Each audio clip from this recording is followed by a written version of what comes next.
Hello everyone, welcome to IFS. And और एक topper आज हमारे साथ जुड़ चुके हैं यूपी से। एंड कैसे उन्होंने तैयारी की है, कैसे उन्होंने टारगेट किया है एग्ज़ाम को, क्यों लगा इनको कि एग्ज़ाम को टारगेट करें, एंड क्या एम्बिशंस है इनके, ऐसे तमाम सारे क्वेश्चंस आज हम इनसे पूछने वाले हैं। एंड बहुत बेहतरीन जवाब ये देने वाली है, ऐसा हम आशा करते हैं। एंड ये सब पूछने से पहले एक इंट्रोडक्शन इनसे हम ले लेते हैं, तो please introduce your self. Okay, so I'm Gargi Yadav. I'm a recent graduate from Shunari University, Greater Noida. So during my undergraduation, I was doing biotechnology research. It was a BSc 4 year degree in biotechnology, and during my undergraduation, I've done many research projects.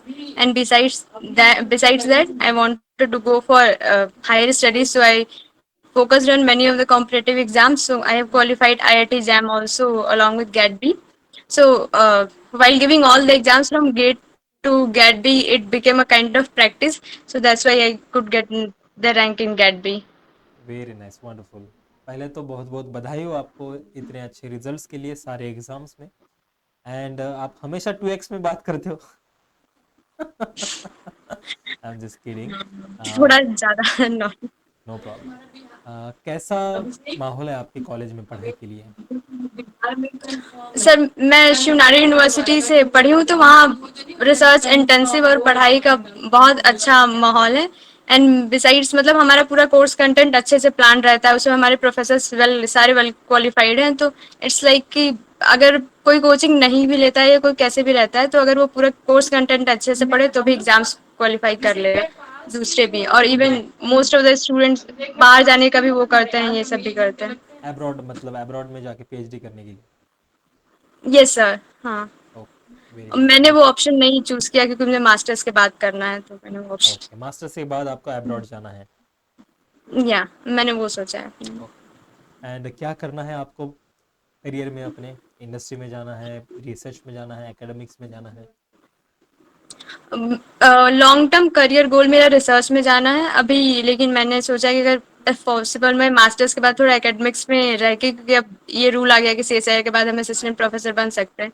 तो उसमें अगर जरूरत हुई कि हाँ family pressure है कुछ ऐसा हो तो मैं कर लूंगी, वरना मेरा लॉन्ग टर्म गोल रिसर्च में ही रहना है। Okay, very nice. यस। मतलब दोनों के लिए आप तैयार हो, बट वी कैन से कि 70-80% आप रिसर्च में ही जाना चाहते हो fully. Yes sir, like long term मैं रिसर्च में ही चली जाऊंगी। वंडरफुल। ओके। एंड आईएफएस के बारे में कैसे पता चला आपको? सर मैं जब सर्च कर रही थी कि बायोटेक्नोलॉजी गेट के लिए कितनी इंस्टीट्यूट्स है, तो आईएफएस का आया था, उसके साथ एक पाथ फाइंडर है, उन दोनों का ही नेम आया था ऑलमोस्ट। और किसी में होता नहीं आई थिंक बायोटेक इतना ज़्यादा, क्योंकि ये फिजिक्स वाला जो होता है उसमें बायोटेक है ही नहीं गेट का। तब मैंने आईएफएस का देखा था, तो सबसे पहले मैंने आईएफएस का एक गेट का 2023 के आई थिंक जो फाउंडर सर हैं उनका ही मैंने वो पूरा वीडियो देखा था कैसे उन्होंने सॉल्व कराया था। तब मैंने सोचा था कि हाँ मैं आईएफएस से ही कोचिंग इंस्टीट्यूट लूंगी, और इसका थोड़ा प्राइस भी कम है as compare to different coaching institute, तो ये भी प्लस पॉइंट था मेरे लिए। Right, very nice. एंड आपका ग्रेजुएशन कब कंप्लीट हुआ? सर मैं 2025 में ये भी recent graduation recently complete complete हुआ। हुआ है?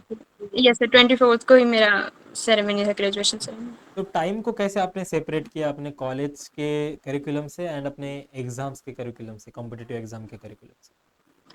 सर लाइक अगर हमारा 4 ईयर का डिग्री रहता है तो मेरे में last year research intensive degree है, तो लास्ट ईयर में हम बस लैब्स में काम करना है, हमें अपने प्रोजेक्ट पे काम करना है। तो प्रोजेक्ट पे जब हम पूरे टाइम काम करते हैं तो हमें पता है कि बायो के एक्सपेरिमेंट्स चलते हैं बहुत लंबे लंबे, but most of the time बीच में बहुत टाइम मिलता है, तो उसी टाइम मैं पढ़ाई करती थी, उसी टाइम मैं वीडियोज और पास्ट ईयर पेपर ही मैं मैक्सिमम की हूँ।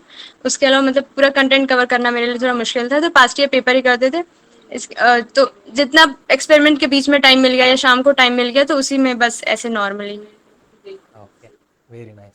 एंड टीवाई की उसका क्या फायदा होता है? प्रीवियस ईयर क्वेश्चंस का फर्स्ट ऑफ ऑल मुझे बहुत फायदा मिला, क्योंकि मैंने एक दो वीडियोस देखा था, मैक्सिमम एंड एग्जाम आने सीयूटी से भी पहले मैंने वही सब किया था। तो इसका वो रहता है कि एक हमें पता चल जाता है किस लेवल के क्वेश्चंस आएंगे, हम किस लेवल की तैयारी हमारी हो चुकी है, हमें कितना गैप है। तो अगर इस ईयर नहीं भी क्लियर होता है तो हमें नेक्स्ट ईयर के लिए पता है कि हम किस लेवल पे हैं, हमें उसके आगे कितनी ज्यादा तैयारी करनी है, ये भी हमें पता चल जाता है। और सेकंड ये रहता है कि मोस्ट ऑफ द एग्जाम्स में पीआई क्यू से 40-50% क्वेश्चंस घुमा फिरा के सेम ही आते हैं, तो अगर प्रीवियस ईयर क्वेश्चंस भी केवल करके जाते हैं तो भी हमारे 50-60% हो जाए, और उन्हीं क्वेश्चंस के कॉन्सेप्ट मिला के और सारे भी क्वेश्चंस होते हैं, तो ऐसे करके हम एग्जाम कर सकते हैं अगर टाइम कम है हमारे पास तो। मतलब कंसेप्ट रिपीट होते हैं, वी कैन से कि कंसेप्ट बार बार वही पूछे जाते हैं। यस सर, कॉन्सेप्चुअली सेम रहता है, ऐसा नहीं होता कि आउट ऑफ कॉन्टेक्स्ट से आगे कुछ। 30% तो हमारे पेपर, रिसेंट पेपर पिछले पेपर से रिपीट हो ही जाता है। Yes exactly. तो अगर आपको बोला जाए कि पीवाई क्यूज एंड मॉक से, मॉक इन दोनों में से प्रेफर करना है, तो आप किसको प्रेफर करोगे? दोनों को भी कर सकते हो, आपकी इच्छा। एंड अगर दोनों को आप प्रेफर कर रहे हो तो दोनों के मुझे फ़ायदे बताइए। बेसिकली तो अगर कोई रेगुलर बेसिस पे तैयार कर रहा है तो उसे दोनों को ही प्रेफर करना चाहिए। फर्स्ट ऑफ ऑल उसे पीवाईक्यूज लगा लेना चाहिए, क्योंकि उससे कॉन्सेप्ट बहुत अच्छे से क्लियर हो जाते हैं। अगर हम मतलब क्लास में भी हमें सारी इम्यूनोलॉजी, सेल बायोलॉजी, ये सारे हमारे सब्जेक्ट्स होते हैं ये ग्रेजुएशन के टाइम, अगर हम उसमें ध्यान देते हैं तो हमें इतना समझ में आ जाता है कि हाँ ये कॉन्सेप्ट हमने पढ़ा था, यहाँ से आया है।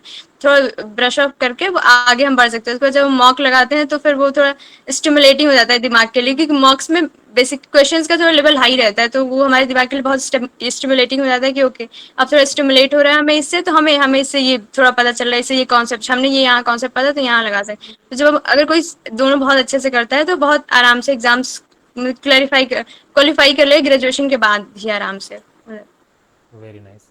And yes. सिलेबस की अगर हम बात करें तो आपके लिए सबसे चहीता प्यारा यूनिट कौन सा था, जो बहुत प्यारा लगता था, जिसके 2-3 क्वेश्चन या फिर बहुत सारे क्वेश्चन आप आराम से सॉल्व कर सकते थे या फिर पढ़ने पे भी मजा आता था? सर मुझे ऐसे तो सेल बायोलॉजी वगैरह अच्छा लगता है, जितना भी सब कुछ है कि हाँ सेल बायोलॉजी। आजकल मुझे इम्यूनोलॉजी में पढ़ रही हूँ तो मुझे इम्यूनोलॉजी बहुत अच्छा लग रहा है, क्योंकि इम्यूनोलॉजी इज लाइक हर जगह का बेसिक है, कि वो बहुत अलग सा टॉपिक है लेकिन वो हर जगह का बेसिक है, तो मुझे इम्यूनोलॉजी भी पसंद है, ये भी पसंद है। एंड अगर उसके कॉन्ट्रास्ट में ऐसे कौन से यूनिट है जो बहुत चैलेंजिंग लगते थे आपको, जो कि दिमाग घुमा देते थे? सर अगर देखा जाए तो अगर केवल गैट बी की बात करें तो इसमें हमें फिजिक्स केमिस्ट्री 10+12 का भी आता है। तो मैंने 10+12 के फिजिक्स में केवल अब तक मुझे लग रहा है मैंने एक ही चैप्टर किया था, वो भी केवल वो मिरर डायग्राम्स वाला। वो चैप्टर मुझे बहुत पसंद था पहले से भी, तो मैंने कहा चलो मैं वही कर लेती हूँ, और मैक्सिमम क्वेश्चंस उसी से आते भी हैं ऐसे। तो फिर यही करके कि हाँ कि ठीक है। फिर केमिस्ट्री का तो उतना चैलेंजिंग नहीं लगा, क्योंकि मैंने माइनर भी किया है केमिस्ट्री में ड्यूरिंग माई अंडर ग्रेजुएशन, तो थोड़ा उसके टॉपिक्स पता रहते हैं। लेकिन फिजिक्स का ही मुझे ज़्यादा लगा था, वरना ऐसे अगर गेट की बात करें तो मुझे इंजीनियरिंग मैथमेटिक्स जो नॉर्मली उसके क्वेश्चन हम नहीं करते हैं। ओके। एंड अगर लाइफ साइंस की सिर्फ बात करें तो? अगर लाइफ साइंसेस की बात करें तो अगर सच एक हमारा वो इंजीनियरिंग प्रोसेसिंग बायो करके आता प्रोसेसिंग का, है हाँ। जिसमें बायो प्रोसेसिंग, तो उसमें न्यूमेरिकल क्वेश्चंस बहुत आते हैं। तो मेरे लिए वो चैलेंजिंग इसलिए बन गया क्योंकि मैंने अंडर मैथ्स ग्रेजुएशन आता है। में किया था कोर्स, लेकिन उसका केवल कॉन्सेप्ट्स किए थे, हमने क्वेश्चंस किए ही नहीं थे। फिर मुझे अचानक से लगा कि अब मुझे इसके लिए अलग से पढ़ना पड़ेगा, तो मेरे लिए वो बहुत चैलेंजिंग बन गया था फिर। Okay, fine. एंड लास्टली आपके तरफ से आप क्या कंक्लूड करना चाहोगे हमारे व्यूवर्स के लिए?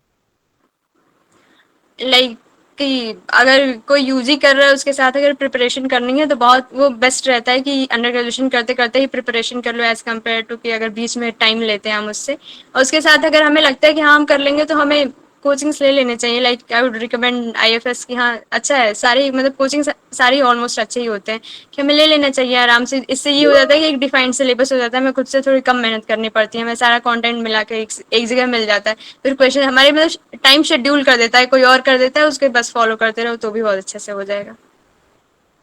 वेरी जैसा नाइस। बहुत अच्छे से आपने बताया है एंड बहुत फास्ट बताया है। तो आई होप सबको समझ में आया होगा एंड कैसे करना है।